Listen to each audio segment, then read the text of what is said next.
Dalawa ang patay, isa ang sugatan matapos na bumangga ang sinasakyang kotse sa Center Island at poste ng ilaw sa Pasukin, Ilocos Norte. Tutukan sa report.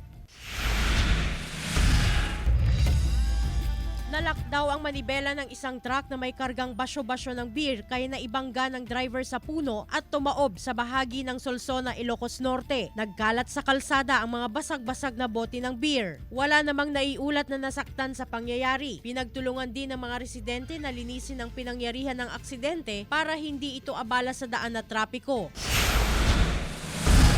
Tumagilid naman ang barangay service vehicle na ito sa bahagi ng barangay Tabug, Batac City, Sabado ng hapon nitong December 28. Ang barangay chairman ang nagmaneho lulan ang 7 barangay health workers. Nagtamo ng iba't ibang sugat sa katawan ng mga nakasakay na agad dinala sa pagamutan. Dead on arrival sa pagamutan ang 2 sakay ng kotse na naaksidente sa bypass road sa Pasukin, Ilocos Norte. Sugatan ng driver na kasalukuyan pa rin ginagamot sa pagamutan. Ayon sa inisyal na investigasyon, nawala ng kontrol sa manibela ang driver ng kotse sa pakurbang bahagi ng bypass road. Kaya naibangga nito ang sasakyan sa Center Island at tumama sa poste ng ilaw hanggang bumaliktad ang sasakyan. Glam Kalikdam, Dizon, One North Central Luzon.